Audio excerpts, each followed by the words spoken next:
intervened on behalf of...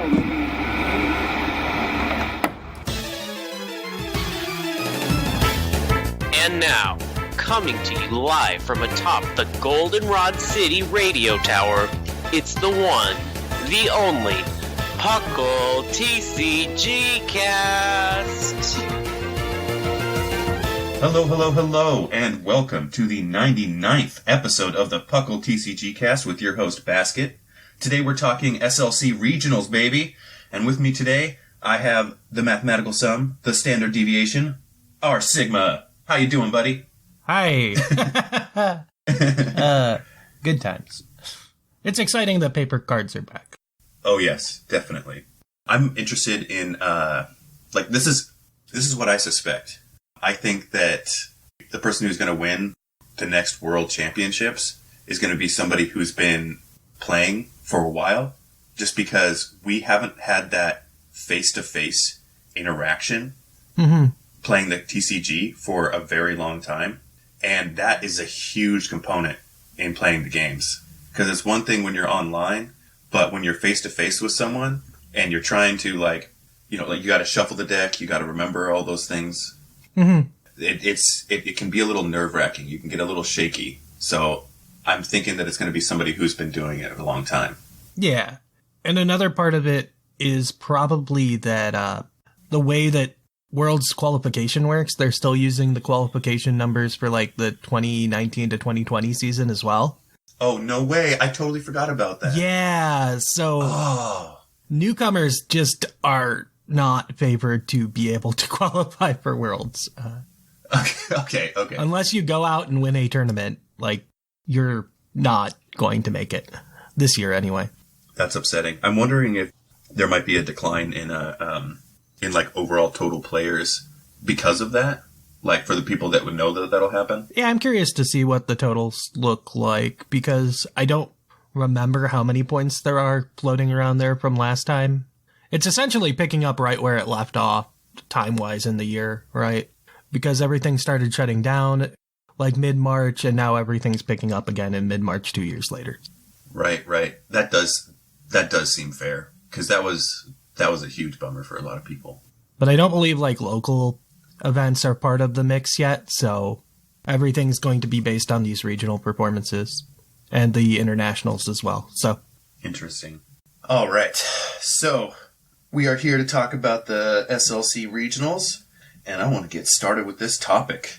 So let's flip on those flip-flops, turn down those shades, and sit back on that beachside lounge chair as we visit Topical Beach.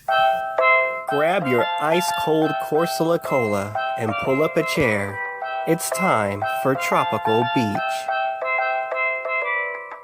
All right. So we're going to kind of break down this episode into 3 topics. We're going to talk about the list of the top 10 decks, and Sigma has one of these decks that he really, really likes, finds interesting, and I thought it was going to be incredibly interesting. So I'm excited to figure out exactly how this deck works. And then we're going to go into what deck had the biggest showing. And then we'll talk about the Masters Championship winning game for the Salt Lake City Regionals. All right, so let's start off with that top 10. So we have a Mew Genesect that made it into the very last in the top 10, so number 10, which is a great showing. I mean, it was the number 1 deck for day 1. Yes. It was about half of the decks going into day 2. And everyone else was here to beat it up. Exactly. Yeah. Everybody else came prepared, and unfortunately it was a kind of a disaster for the Mew Genesect. But Caleb Getamir, if I screwed that up, Getamir, I very much apologize. But good job for making it in the top 10 with that deck when everybody came there to just wipe it out. And then the other decks we've got, we have an Arceus, and they came out with the correct pronunciation recently, didn't they? The official one. Is it Arceus? I think it's with a hard C, yeah. Yeah, Arceus. Okay. I'll try to... It doesn't really matter if you're not getting paid by the Pokemon Company, so... Yeah, I'll try to move that back in, but I don't know. So Arceus with Inteleon. We've also got a Jolteon and Inteleon. We have Gengar and Houndour. And Arceus, Moltres. We got 2 Arceus, Moltres, Inteleons. And then we've got 1 Suicune, Ludicolo, Inteleon, Arceus, and Gengar, and an Arceus, Beedrill, and Flygon, which is crazy. And Sandaconda. Like, turns out Arceus is a dominant card, but it at least allows for multiple strategies to play with it, so it's kind of interesting in that way, right? Yeah. Whereas we've been talking about Mew VMAX for the past few months now, and there's one way to build that deck.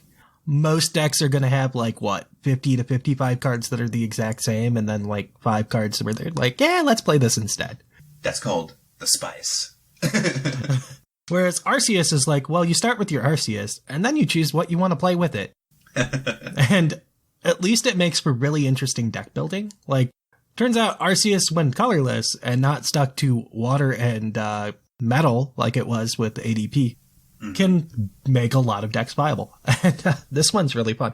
So, do you remember what this Beedrill does? Or do you want me to tell you what it does? So I actually don't. I remember when it came out, I was like, oh, this is cool. But then I never thought about it again because I was trying to figure out other decks that would be more viable. And I'm super stoked to hear about this because I really like Beedrill. So the thing is, we're not playing Weedles. We're not playing Kakunas. Because something a lot of people probably forgot is that we actually do have Maxi Archie in the format with Single Strike Mustard, where you can only play it if it's the last card in your hand. But if you do, you get to search your deck for a Single Strike Pokemon and put it on your bench and then draw 5 cards. Okay, okay. Just like Archie and Maxi almost, except it doesn't have to be in your discard pile. And now we have Ultra Ball, so it's a lot easier to get 1 card left in hand. And you have Arceus V-Star to search it out too. So it's a lot easier to get this Beedrill onto the bench. Oh, this is nice. I like that. And what it does is, for a single grass energy, if your opponent's active Pokemon has any special energy on it, knock it out. No way. Mew only plays special energy. So, they dropped their psychic energy and now they're just playing the double turbo energy. So, yeah. Now they're all special energy and Beedrill will just knock it out for 1 grass energy. And its other attack does 110 and you have to discard the energy from the Pokemon. So, not bad. But, that is fantastic. I love this. But yeah, it just, goodbye. Oh yeah, we have Luminion V now too. So it's another card that makes it a lot easier to find that mustard if you need it. Or for when you need it. Is that the supporter card one? The one that lets you grab a supporter? Yeah, the Luminion V. You play it. It's a Tapu Lele. It's a Jirachi. Gotcha. Yeah. Okay. Yeah. We've seen it before. Not a lot of decks are playing it, though, because bench space is at a huge premium right now. Oh, yeah, for sure. So many decks are filling their bench with Sobbles. And Sobble does the same thing when you evolve it. So those decks don't need Luminion. So not as many decks as you'd think are running Luminion, but hey, it's a good card in some decks that aren't playing the Inteleons. You have the Sandaconda that we talked about. Nothing too special at it. It's just a fighting Pokemon to hit your opponent's Arceuses, and I believe Gengars are weak to it too. Crobats are weak to it. And its attack lets you move the energy from the Sandaconda to any of your other Pokemon. It's just an easy Pokemon for Arceus' attack to power up. Because, hey, when you're doing 200 damage and finding a bunch of basic energies in your deck, hey, let's power up a fighting type so you can attack the other Arceuses. Why not? The Flygon you mentioned, what it does is for 4 energy, once again, now that we have Arceus, high energy cost attacks are on the table again. So, grass fighting colorless. You can see why this thing is not great without that Arceus. Okay, I'm seeing how this is working because they've already got the grass and the fighting energy in. Yeah, we're playing grass and fighting anyway, so you just play the 1-up Flygon because it does. Gotcha. It does 320 damage to VMAX Pokemon. You have to discard 3 energies for it, but if you're KOing a VMAX, does that matter? I mean, with a Choice Belt, that's 350 damage. That something is dead and you probably won the game. is if you're attacking with that Flygon. That's awesome. So that's like a nice little ace in the hole kind of thing. Yeah, it's like, okay, I power it up and now you see it. And, like, are you going to send a VMAX in? Because it's probably going to get KO'd. That could have some fun mind games, too. Yeah, it's just a fun pile of cards that now gets to work because Arceus is a card. I kind of love this deck. I want to make one now. Yeah. Like I said, Arceus enables things, and I'm okay with that. Like, I've heard rumors of people trying out playing Arceus V-Star with Gyarados VMAX, which is crazy to think about. Oh, really? I've heard people using it with Delmise VMAX, which is another strong card. A lot of cards just had, like, prohibitive energy costs, and because you can power this up so quickly with the turbo energy, and, hey, if you're doing 180 damage and searching for 3 basics, you're still doing okay. I've actually played against Arceus Cramorant VMAX, and that's terrifying, too. So, yeah, like, Arceus is a card I'm okay with dominating just because Yeah. it's not, like, oppressive. Because it's letting everyone play more cards. It's opening the meta. Yeah, it seems to me like this might not be like the greatest comparison, but you know, Shaman was in the format for an extremely long time, and it was there because of card draw, and it could get out of the active spot by itself, and that was the staple ever since it came out. And this Arceus is like doing that better on top of being able to attack really well.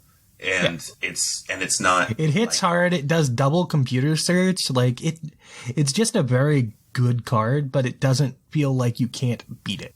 Yeah. And like you're saying, it's not so specific that, you know, you have to run these cards. You can... Yeah, if you run up against an Arceus, you don't know what their other card is. Maybe they are just an Arceus deck, because they're, like we said in the top 10 decks of the thing, there were Arceus Inteleon decks where Arceus is your only attacker and you just have Inteleons for support. Yeah. You have Inteleons finding your supporters and items that you need. You have Inteleons sniping down the rest of the damage that Arceus can't quite do. And it's good. Like, it's a healthy card, I feel. Right now, anyway. Yeah. All right. So, how about we move on to the Mew Genesect deck? This was the most used deck in the SLC regionals, but it failed to go all the way to the top. But like we mentioned before, props to Caleb Gedimer for making it in the top 10. And, you know, like, a lot of times when decks, at least from my experience watching the TCG and stuff like that, a lot of times the most played decks have a better showing. Mm-hmm.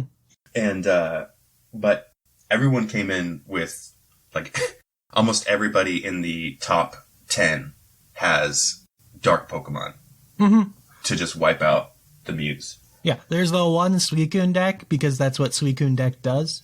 But technically it's also a deck that's pretty good against Mew VMAX, because they usually have to fill their bench so they can use their Genesect's ability, right? It's not like they have the liberty of keeping things off of the bench, so that means Suicune gets to hit hard, because Suicune's damage is based on the amount of Pokemon on both benches. And yeah, everything else is dark. Except Jolteon. Good for Jolteon. And something I was wondering that maybe you could help clear up for me, because when I was looking over a lot of the deck builds for the Mew Genesect, I was noticing that there was potential for a little bit of like minor clunk, because like as an example, a lot of the decks are running just the 4 Fusion Strike and the 3 double turbo energy, which is fine because you've got the cross Fusion Strike is, even though Mew is psychic type, it only costs 2 colorless. Yeah, 2 colorless for the attack. But the Fusion Strike energy is there, I'm assuming, because even though Mew can use it, it's like if you're out of Mews, or you can only get the Genesects up there or something like that. So Meloetta also's attack is dependent on the number of Fusion Strike energies you have on the field. Yeah. And that's one of their strongest attacks they can use turn to turn. Like, otherwise they're just... Mew having 0 retreat cost is dumb. Yeah. I'll just say that. Is there a way to get back their Fusion Strikes after they Nope. use them? Okay, yeah. So So that was basically kind of what I was a little worried about when I was looking over it. It seemed like a low amount of energy for powering up Technoblast if they have no other option, or They're almost always attacking with a Mew. Like, they have to attack with Mew. Maybe they'll attack with a Meloetta sometimes, just so they can attack with something that's a low price attacker that still does a lot of damage. Because Meloetta does 70 times the number of Fusion Strike energy you have on the field. Okay. Oh, okay. It caps out at 280, I believe. So if you have all Fusion Strikes on the field, 280 is enough to KO a Arceus, and if you have a choice belt on, then it doesn't matter if you have the little DCE that weakens you. Gotcha. So that's essentially how that works out. Because I was playing around with the deck a little bit last night, and it's really strong. And it's so dumb that it doesn't need to use draw supporters at all because of Genesects. But it's also a deck that can't really find that room to put a Manaphy in it to protect its bench, which is probably why Jolteon's still around. A lot of decks just can't find that room for a Manaphy. Because I know a lot of people, including myself, thought Jolteon was a dead deck as soon as Manaphy showed up. Turns out, what's a Gengar gonna do? Is it gonna cut Houndour bench space for a Manaphy? The answer is no. Poor Manaphy. Like, too many decks have way too much going on with their bench to begin with that they can't find the room for Manaphy. So, Jolteon still gets to be a deck, and I think that's kind of cool. That is cool. I'm happy for Jolteon. But yeah, Mew is a very strong deck, but it's also apparently very easy to hate out with, like, little Moltres. We have good dark Pokemon that can be splashed, so. Yeah, I love the variety in the top 10. Like, yes, there's, like, just a bunch of Arceus, but at the same time, it seems like a fun regional to have gone to. Mm-hmm. And if you drop down to 11th place, you see another deck, and that's a budget deck right there. Yeah. I was thinking about, like, bringing that up because that seems like a fun little deck right there. We're talking about Malamar Inteleon. Yeah, everything's relying on being able to KO these 2 prize attackers, and when you're going in under them with a Malamar that's doing, like, probably 200-ish damage a turn, like, it's scary. Yes. Also, another thing is this week they revealed a new card that's going to, well, yeah. I think it was last weekend at this point. There's a new card coming out soon in Japan, and it'll be in our next set, most likely too, so we'll see it in May. And it makes it so all special energy just count as a colorless energy. Whoa, is that like a stadium or something? That's or a stadium, yeah. Oh my, wow, that sounds brutal. Yeah, and a lot of decks are going to be scared of it. I really like this design philosophy they're having, where we put hate cards in the stadium slot, because people play stadiums, right? Yeah. So it's more fun that way. It's like, here's Path the Peak in a stadium spot. We're getting another Team Magma secret base coming too in the next set. It's crazy. Okay. When you put a basic from your hand and onto your bench, it takes 2 damage. That's great. I love that card. Jolteon loves it. I'm excited. I love all these good stadiums that they're coming out with. Having to choose between what stadiums you want to run. Chaotic Swell was such a bad card, though. Please never print that again. It just kills all that play. That's one of the cards I probably want banned and expanded, just because there's so many cool things to do with the stadium slot, and that just ruins it. Yeah, I kind of like the idea of almost like forcing stadiums on people, because then now, like, for one, it can be kind of a rarely used mechanic in some years, you know? Yeah, it's a slot that most decks want to use, but some of them forgo using, and it's like, well, if you can force other people to use it, like, cool. Yeah. And that also makes it a lot harder to come up with your deck. There's a lot more, like, involved in it as well, because then you have to cut some things that you really wouldn't want to cut regularly. Yeah. So it's interesting, and I like it when that mechanic is there. All right. So you ready to move on? Yeah. All right. So the Masters Championship and the last winning game. So Andrew Kennett with his Arceus, Gengar VMAX versus Daniel Lynch with Suicune, Ludicolo, and Inteleon was the final matchup. And congratulations, Andrew Kennett. Arceus Gengar took the gold. It was a fantastic match to watch. It was Andrew won the first 2 games, so there wasn't a third, but he had some fun little inserts into that deck that people did not expect. And I think it kind of put Daniel on the back foot a little bit. Mm-hmm. So Tool Scrapper is a great card, but it has not been used as much as it has previously. But he had that card he had a couple of those in there, and then he also had 2 Hyper Potions. Who takes Hyper Potions to a tournament? I mean, I guess what makes sense is if the meta can just barely KO you, and you can Hyper Potion to get out of that range, it might be worth it. Like, if that's what you're calculating, it's like, oh, okay. Yeah, and he won the second game with a combo of those 2 cards. It was a 3-turn combo. I don't remember exactly how the middle one went, but he had a Arceus on the field, or in the active spot, and it was smacked with an attack from a Suicune, and then Andrew had the Arceus stacked with the energies that he needed to attack, as well as oh my gosh, I keep going blank on the name of the double colorless energy.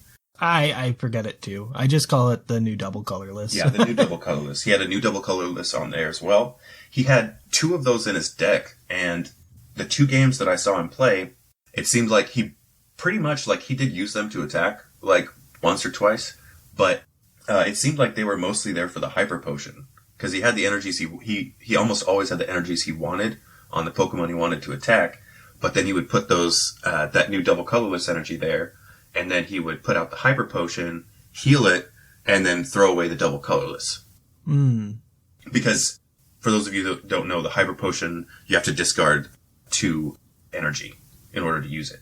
So he had the Arceus out there. He was on the back foot because all he had on the bench was, I think it was oh my gosh, I don't remember. But he had something that was for like card draw or something like that. That was Bibarel, probably. Yes, it was. Well, he had a Bidoof. He wasn't even able to evolve it to the Bibarel, but yes. The Arceus deck had a Bibarel engine too. Because yeah. That's why you run Arceus and Gengar instead of Houndoom Gengar, because you have more bench space for like a support Pokemon like Bibarel. Yes. And so he had the Bidoof on the bench, so he was really on the back foot, got hit, and then he threw down the Hyper Potion, healed just enough to where he could take another hit from the Suicune, takes a hit in the third one, and then with a Tool Scrapper and the damage that he had already done to the Suicune, he takes off the Cape of Toughness, and then bam, now Suicune's gone, and that was the last 2 prize cards. It was a very interesting, fun game to watch. It's on YouTube. I would suggest you guys go on there and look at it. And yeah, it was a lot of fun to watch. I like Suicune decks.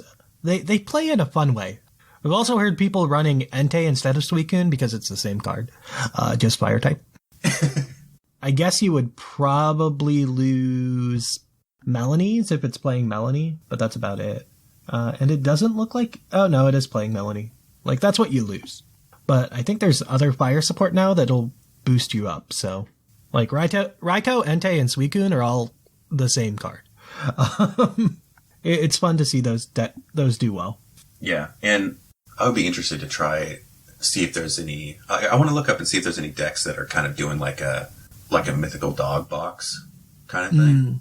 I wonder if there's any way to do that. I don't think we have, like, the energy to really want to do that right now. Like, we have Aurora energy, and that's about it. Because they don't have, like, any of the styles to them. They're just plain Pokemon, so getting the right energy at the right time would be a little awkward. Yeah, I would imagine that you probably focus on water energy because Melanie is just that good of a ramp card. Yeah. Yeah, and Daniel Lynch was with the Suicune, Ludi, and Inteleon deck. He was no pushover. He was going hard, but the first game, it was kind of... and he ended up on the back foot, and then he had Andrew Kennett where he wanted him, And then it was just that last 3-turn combo that just completely turned it around. It was very fun to watch, but I cannot imagine the frustration that Daniel Lynch had, because it was almost the end there. Yeah, like, yeah, that would be rough. Like, if you're up against Houndoom Gengar, you're probably in a lot better of a position because they kind of have to fill their bench a lot, whereas the Arceus version doesn't have to. Yeah. Because in the top 8, the Suicune deck faced off against Arceus and Teleon, which is a version of Arceus where you're probably going to fill your bench up a lot more, so it gets to do more damage. All right. So that'll wrap up our topic, unless there was anything else you wanted to add to that? Nah, I'm just happy that it's kind of a fun meta. It's just unfortunate that the ladder is still a lot of Mew. Yes. Because, well, like we said, 32 of the 74, I believe, day 2 decks were Mew, right? Like, it's not like Mew wasn't being played. No. And it had a great showing. It was just everybody came there to hit Mew. It's just that everyone in day 2 was there to kill Mew. Yep. Yeah. Poor Mew players. That was brutal. All right. So let's move on to our Venusaur Best. I'm so excited we get to do it this week. Before you marches a titan. Do not be ashamed of the fear inside you. Embrace it as you witness the Venusaur Best. Look, you guys, it's a Venusaur. All right, and we are back with the Venusaur Best. Sigma, why don't you go first? You've got a fun deck. All right, so found a fun deck. It's running the Raichu from the new set. So let's remind you what Raichu does. 200 HP, it's a Raichu V. First attack, if you go first, you can use this attack on your first turn. For Lightning Energy, you search your deck for another Lightning Energy and put it on this Pokemon. Nice, simple, easy to do. And the attack we're using it for is a Dynamic Spark, which is a 60x, and you discard any number of Lightning Pokemon energy from all your Pokemon, and it does 60 times the number of cards you discard this way. So, probably with the Flappy, if you can get all the Flappy on the bench, which is a little rough, but you're looking at like 240 to 300 damage per turn if you get your like regular attached to, right? That's awesome. If you remember, Flappy is electric from way back in Black and White, where once per turn, each one can put a lightning energy from your discard pile onto your bench, so you're recycling all those lightning energies. It's running a Raikou, which, like we just talked about last segment, just like Suicune, 2 energy, does 20 plus 20 for each Pokemon on your bench, since you're filling it up with Flappy anyway. Hey, you got a full bench, and hopefully your opponent does too. The Stadium card Stormy Mountains, really good for this deck, where each turn you can search for a basic lightning Pokemon and put it onto your bench. Your opponent can look for a basic dragon or lightning too, but hey, who cares? You got all the lightnings here, so, well, except a Crobat and a Luminion in the support slots, but whatever. We get to run my favorite special energy, probably of all time, in the Speed Lightning energy. Nothing like drawing 2 for playing your attach per turn. Yeah, that's pretty awesome. Such a good ability. We actually get to play Marnie's Pride as well. A new card from the new set. All it does is attach a basic energy from the discard pile to one of your benched Pokemon. That's it. But hey, when we're dealing damage based on discarding the energy, works out. So it's a fun deck. It hits good numbers. You're only evolving the Flappies. So The Flappies. The Flappies. Hey, and we even have space for a Manaphy, so look at that. Perfect. All right. So, my choice is Wormadam Box.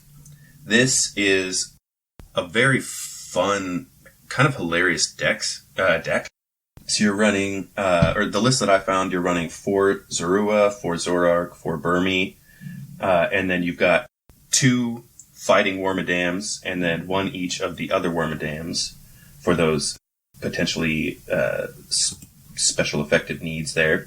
And then you've got the Bidoof Bibarel draw engine, and then you have some extra cards there that are basically there, it seems like, to disrupt Single Strike. which is pretty cool. And I think, does Huntail, does that disrupt Rapid Strike? Is that what that's doing there? I forgot to look that up. Huntail makes it so single strike Pokemons cost 1 more energy. Oh, that's right. Attack. That's right. Yeah. So Gorobus does it for Rapid Strike. And then Galarian Meowth makes it really hard for single strike because not quite. What Galarian Meowth does is it just discards cards. Literally, the only point of Galarian Meowth is to discard the cards because Wormadam's damage is based on the Pokemon in your discard pile. Okay, so what am I thinking of? Is it the Gliscopod? He's got Hard Time Slash, and then Gliscopod's also got the... Yeah, Gliscopod's there for heavy... Probably Arceus decks, really. Because Arceus decks are the ones that are going to fill their bench and active with a V Pokemon. Because that's what Zoroark does. Because Zoroark has an ability called Phantom Transformation that once during your turn, you may choose a Stage 1 Pokemon, except for Zoroark, from your discard pile, and discard this, and all cards attached to it, and switch it with the Stage 1. So that's how you get your Gliscopods, your Huntails, all those things out. That's one of my favorite parts of this deck, because, arguably so, but my personal thing is Zoroark's pretty much like the coolest Pokemon in this. I mean, Gliscopod's pretty cool too. But I just love the idea of switching out a Zoroark for like a Wormadam or like a Bibarel or something like that. Like just trying to get your engine going. Yeah, it's like you find what you need. That's probably why there are more Bibarels than there are Bidoof. Yes. That's beautiful. And then the supporters and tools and all that, you've got Professor's Research, Boss's Orders, regular stuff, Ultra Ball, Quick Ball, Evolution Incense to help you get the Pokemon you need if you can't get probably to evolve the Zorua, or if you can't get the Zorua or Zoroark on the field. One of the other ones, you got Choice Bells, Air Balloons, and then you've also got Zinnia's Resolve. You discard 2 cards, and then you draw a card for each of your opponent's Pokemon in play. Yeah, so some more card draw in this. More card draw and more card discard. Exactly. Like I said, you're throwing everything away. That's what Wormadam want to do. You're throwing everything plus the kitchen sink into the discard, trying to pump up those Wormadams. Yeah. And then, that's basically the deck. I love it. I love it when they are able to create a card that goes off like a game mechanic that's specific to the Pokemon, like this Zoroark. And just being able to put something together that's just going to be a lot of fun to play. Mm-hmm. Nah, it looks like a really fun toolbox card, and I'm glad people are playing around with Wormadam. This almost feels like an expanded deck. Almost. It does, because it's it's like all those different cards. Because it's a toolbox, and that's usually what you see in expanded. All right. So that is going to be it for our episode today, everybody. Thank you so much for listening and continuing our support. We've got episode 100 coming up next month, and I'm going to try and figure out something fun for that.